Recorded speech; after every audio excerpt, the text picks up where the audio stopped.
Hi everyone, my name is Junon. I have a health science background and I'm the author of the book Truth and Empathy, How to Find Your Soulmate. And I'll put a link to the book below. This video is about why INFJs have a silent mind. But before we dive into this topic, I would like to know who would be interested in a 2-hour workshop on INFJs. It would take place on Sunday, December the 4th from 2 to 4 p.m. Eastern Standard Time. It would cost $50 Canadian per person. If you are interested, please send me an email at jmaceus@sexualhealthsite.info, and in the subject line you put INFJ workshop. I will put the details below.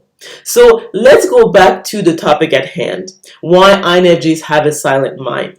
If we look at most people's brains, they have a beta brainwave dominance, which means that it's in terms of the cycles per second, it's 15 cycles per second, which would be reflected in their resting breathing rate, which would be also 15 breaths per minute. So it's a 1-to-1 ratio. That's why if you look at most medical textbooks, they say that people breathe on average between 12 and 20 times a minute, because this is reflected the fact that most people do have a beta brainwave dominance. And this is why most people are sensors when it comes to the MBTI personality types. Now, when we actually go from someone who has a beta brain dominance to slow beta to even like alpha, then slow alpha, INFJs have a theta brain dominance, so they have the slowest brain waves of all the personality types. So a person who has a theta brain dominance means that in terms of cycles per second, it's 5 cycles per second or slower,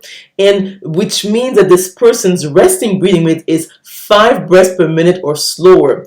And that is linked to the Bohr effect, in the sense that if a person has a slow light breath like an INFJ, it means that they have high concentration of carbon dioxide in their tissue and better gas exchange. So you'll see that the INFJ body is way better oxygenated than most people, and the carbon dioxide has a calming effect on the nervous system. So that's why INFJs have a silent mind, because when you breathe that slowly, you are naturally in a deep meditative state. And not only that, is that the INFJ can impart that on others, because I have mentioned in the past that INFJs are universal healers. You know someone truly has a silent mind if they can silence other people's brains as well, because in a sense, what happens when a person does a healing is that there is a synchronization of their physiology, and obviously it has to do with the nervous system.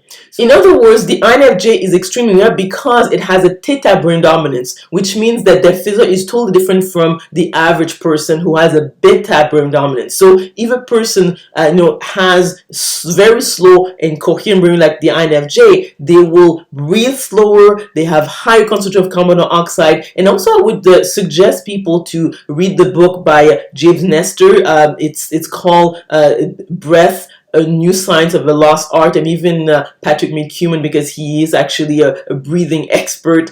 He wrote the book The Oxygen Advantage, and that will give you more information about why someone who breathes that slowly would have a calm mind. So let me know if you agree or disagree with this content of this video by commenting below. If you like this video, if you learned something, please click on the like button. Also remember to send me a message if you are interested in this workshop on INFJ that will take place on December the 4th, which will be a Sunday, from 2 to 4 p.m. Eastern Standard Time. Again, the cost will be $50 Canadian per person. Send me a message at jmaceus@sexualhealthsite.info, and the subject line you put INFJ workshop, and I will send you information as soon as I receive your email. So again, click on the notification bell to be notified of other videos I'm going to be making. Subscribe to my channel, and we will talk soon.